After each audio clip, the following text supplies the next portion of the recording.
Everyone, if you are watching this video तो ये video आपके लिए ही है कि आपका नवंबर 2025 का मंथ जो है वो कैसा रहने वाला है रिलेशनशिप, आपके करियर में और आपकी हेल्थ के अकॉर्डिंग। ठीक है, सो हम देखेंगे कि आपका जो है वो सबसे पहले रिलेशनशिप नवंबर मंथ में कैसे रहने वाले हैं रिलेशनशिप। ठीक है, क्या क्या ब्लॉकेज आ सकते हैं आपके रिलेशनशिप में और क्या गाइडेंस जो है आपको आपके टैरो कार्ड्स प्रोवाइड कर रहे हैं। और गाइडेंस जो है वो मैं आपके यूनिकॉर्न कार्ड्स के थ्रू जो है वो ले रही हूँ कि आपके यूनिकॉर्न्स जो है वो आपको क्या गाइडेंस देना चाह रहे हैं।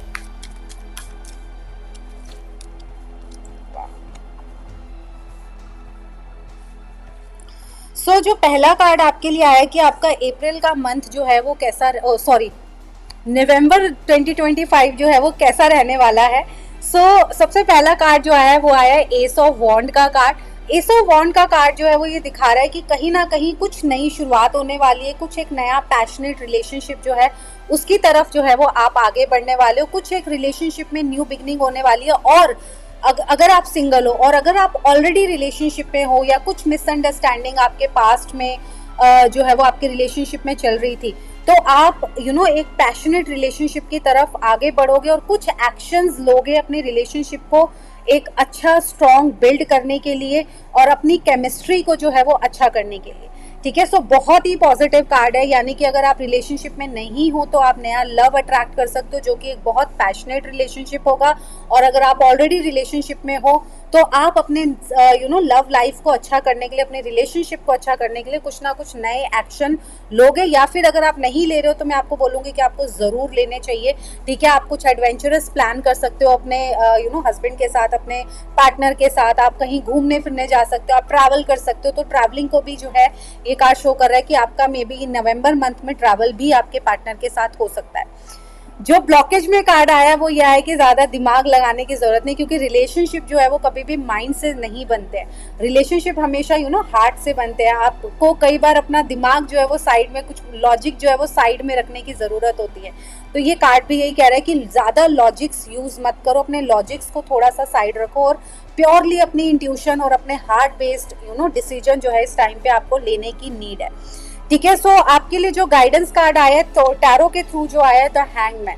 थोड़ा सा अपने रिलेशनशिप को आपको टाइम देने की जरूरत है, अपने पार्टनर के पर्सपेक्टिव को आपको समझने की जरूरत है। सिर्फ और सिर्फ ये नहीं है कि सिचुएशन को कुछ बेसिकली नए तरीके से समझो, या आपका पार्टनर अगर के बीच में, आपके और आपके पार्टनर के बीच में अगर कुछ मिसअंडरस्टैंडिंग्स हुई भी हैं तो उनको नए तरीके से समझने की कोशिश करो, एक नया पर्सपेक्टिव से समझने की कोशिश करो। इवन अपने पार्टनर के पर्सपेक्टिव को समझने की कोशिश करो कि अगर वो कुछ तरीके से बिहेव कर रहा है तो वो क्यों कर रहा है। ठीक है, क्या रीज़न है उसके पीछे, या कई वर्कलोड तो नहीं है, या कुछ और स्ट्रेस या कुछ और टेंशन तो नहीं है जिसकी वजह से वो रिलेशनशिप में ज़्यादा अच्छा अपना नहीं कर पा रहे। बाकी जो यूनिकॉर्न्स की तरफ से कार्ड आया वो है ओपन टू अबंडेंस, यानी कि इवन लव भी जो है आपकी लाइफ में वो अबंडेंस में आने वाला है।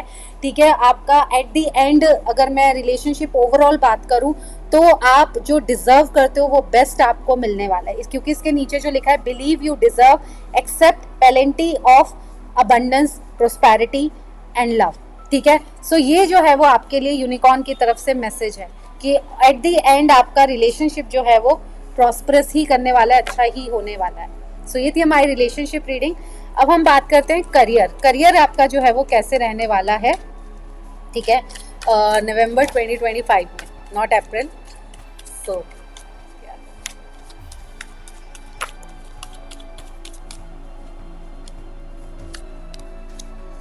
क्या क्या ब्लॉकेजेस आने वाले हैं टैरो के थ्रू गाइडेंस। ठीक है, और यूनिकॉर्न गाइडेंस आपके करियर के लिए। करंट सिचुएशन, मतलब नवंबर की जो मुझे सिचुएशन दिखा रहा है वो आपकी दिखा रहा है ये वाली 4 ऑफ पेंटिकल। तो मुझे ऐसे लग रहा है आप करियर पे बहुत ज़्यादा फोकस्ड हो, अपने कई रिलेशंस को भी आपने पीछे छोड़ दिया है और अभी सिर्फ और सिर्फ आप नवंबर के मंथ में आपको ये लग रहा है कि सिर्फ और सिर्फ मुझे अपनी स्टेबिलिटी, सिक्योरिटी पे काम करने की नीड है, अपने करियर पे काम करने की नीड है और मैं कहीं भी इधर उधर देखना नहीं चाहता हूँ। ठीक है, लेकिन मैं आपको बताऊं अच्छी चीज़ है, और शायद जितना आप एफर्ट डाल रहे हो उतना रिजल्ट आपको इस टाइम पे नहीं मिल रहा है या नहीं मिलेगा, ठीक है, नवंबर में। क्यों नहीं मिलेगा? क्योंकि ब्लॉकेज का जो कार्ड आया, द हेरोफेंट का कार्ड आया, क्योंकि आप जो है वो थोड़ा पुराने तरीके से काम कर रहे हो।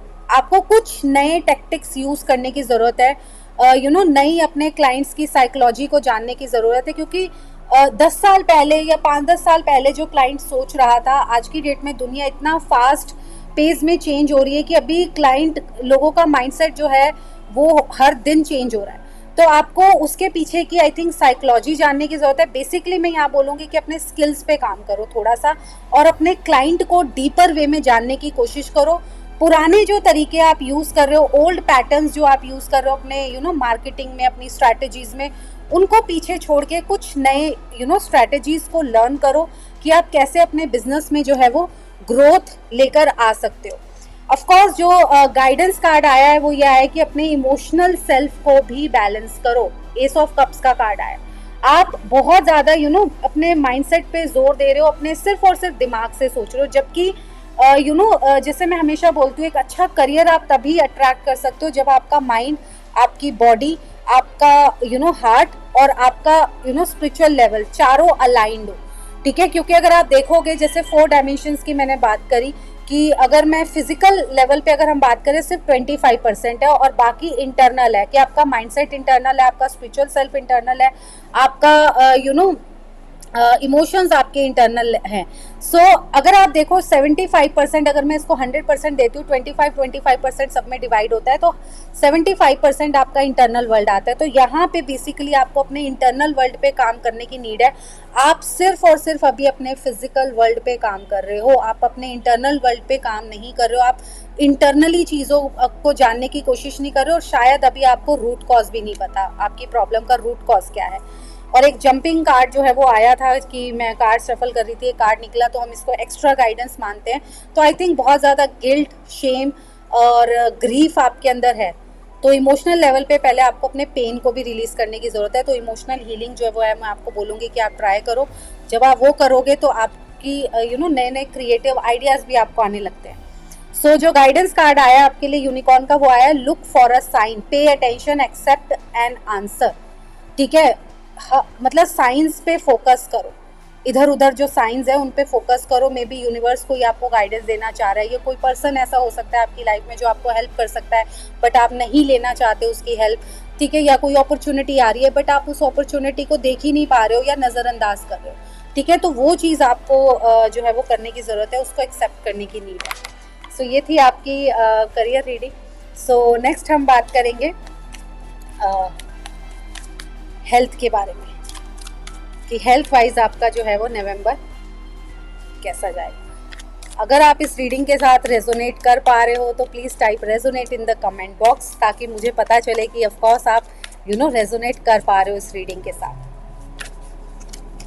सो नवंबर मंथ आपका कैसा रहेगा आपकी हेल्थ वाइज, और आपके ब्लॉकेजेस क्या क्या आ सकते हैं, और टैरो के थ्रू गाइडेंस,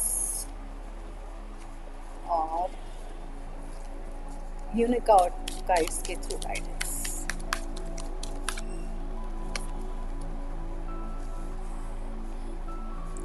मुझे जहाँ तक दिख रहा है लंबे टाइम से, जैसे ये साल थोड़ा सा कई लोगों के लिए सही नहीं गया है, लंबे टाइम से किसी ना किसी प्रॉब्लम से आप गुजर रहे होगे, और वो प्रॉब्लम जो है वो, क्योंकि मेजर अरकाना कार्ड है तो बहुत बड़ी ही होगी। मे बी कोई ऐसा हेल्थ इशू हो सकता है जो कि आप डायग्नोस ही नहीं कर पाए, या डायग्नोस अगर हुआ भी तो उसका इलाज आपको बहुत टाइम तक नहीं मिला और आप बहुत टाइम तक इससे परेशान थे। तो हो सकता है उसका जवाब आपको सॉल्यूशन जो है आपको नवंबर में मिल जाए। और नवंबर जो है कंप्लीशन का ईयर होगा, मंथ होगा आपके लिए।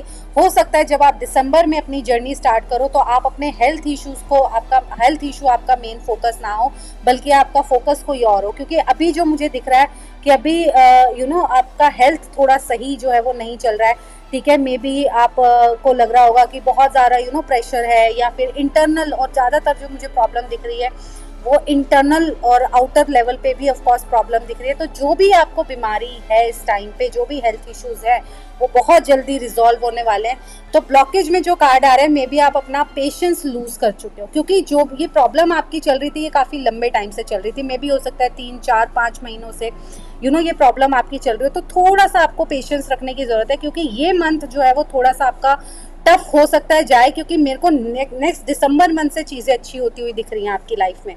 तो पेशेंस की आपको नीड है थोड़ा सा, कि इस महीने भी थोड़ा सा जितना टाइम आपने निकाल दिया है, थोड़ा सा पेशेंस आपको यहाँ भी रखने की ज़रूरत है और अपने माइंडसेट को शिफ्ट करने की ज़रूरत है। क्योंकि मोस्ट ऑफ द टाइम कई बार ऐसा होता है, मैंने एक बुक पढ़ी थी पावर ऑफ सबकॉन्शियस माइंड, उस बुक के अंदर जो है एक स्टोरी है जो मैं आपके साथ शेयर करूंगी, जो कि इस कार्ड के साथ बहुत अच्छे से रिलेट करती है, आपको चीज़ें समझ में आएंगी। एक उसमें स्टोरी है जिसमें एक पर्सन होता है, वो बहुत लंबे टाइम से बीमार होता है और कहीं ना कहीं उसकी विल पावर, करेज, पेशेंस सब कुछ जा चुका है और उसको लगता है कि अब मैं ठीक नहीं हो सकता। तो उसका बेटा जो है वो क्या करता है, एक बार अपने फादर को एक स्टोन ला के देता है कि मैं जा रहा था और मुझे कोई एक साधु मिले और उन्होंने ये स्टोन जो है वो मुझे दिया और बोला है कि अपने फादर को दे दो और आपके फादर जो है वो ठीक हो जाएंगे इससे।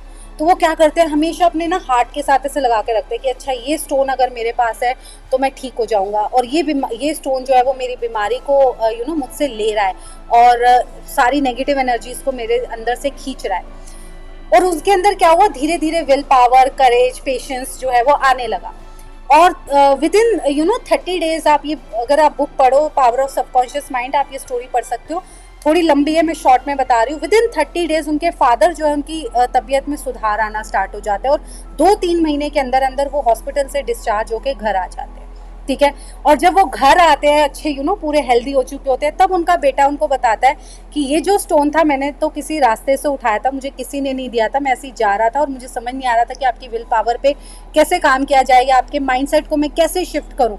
ठीक है, मुझे समझ नहीं आ रहा था, तो मैंने क्या करा, वो पत्थर उठाया और आपको दे दिया और आपने उस पर विश्वास किया और आप ठीक हो गए। तो बेसिकली यहाँ पे क्या है, क्रक्स क्या है स्टोरी का, कि जैसे ही आपका माइंडसेट शिफ्ट होता है ना, आप पॉजिटिव चीज़ों को देखना शुरू कर देते हो अपनी लाइफ में। ठीक है, कि मेरे साथ अच्छा ही होगा, कुछ बुरा नहीं होगा और मुझे अपनी लाइफ में कुछ अच्छा अचीव करना है, मेरे कोई हेल्थ इशू नहीं है, ये मैं जल्दी ठीक कर दूंगा। और अपनी विल पावर को अगर आप स्ट्रांग रखते हो, तो आपका माइंडसेट जैसे ही शिफ्ट होता है, आपके सेल, बोलते हैं कि हमारी बॉडी के सेल हर 30 डेज में नए बनते हैं। ठीक है, तो आपकी इवन बीमारियां भी रिलीज होना जो है वो स्टार्ट हो जाती है। सो आई थिंक आपको अब रीडिंग अपनी समझ में आई होगी कि आपको कहाँ अपने, अगर आपको हेल्थ इश्यूज है तो आपको कहाँ और किस एरिया पे अपनी लाइफ में काम करने की नीड है। सबसे पहले तो अपनी विल पावर, करेज और अपने माइंडसेट पे काम करने की नीड है कि आपको उसको शिफ्ट करना है। बड़ी से बड़ी प्रॉब्लम को आप कॉन्कर कर लोगे अगर आप इस तरीके से काम करते हो। और जैसे मैंने बोला कि मुझे ये महीना आपका दिख ही रहा है कि आपका जो एनर्जी है वो अलाइन होगा और आप ग्रोथ करोगे। तो कार्ड भी बहुत ही पॉजिटिव आया, जो कह रहा है पूल ऑफ क्राइस्ट लाइट, मतलब क्राइस्ट लाइट आपके ऊपर पड़ रही है इस टाइम पे। जो भी आप जिस भी देवी देवता में बिलीव करते हैं, वो सब आपका यूनिवर्स आपके सपोर्ट में इस टाइम पे। Open your heart, spread unconditional love, जो नेक्स्ट मैसेज है इस कार्ड में, ठीक है, वो ये बता रहा है। तो बेसिकली जो है आपको अपने माइंडसेट पे काम करना है और ये मंथ जो है आपका हेल्थ इश्यूज को लेके तो कंप्लीट हो जाएगा और न्यू जर्नी आप दिसंबर से जो है वो स्टार्ट करेंगे।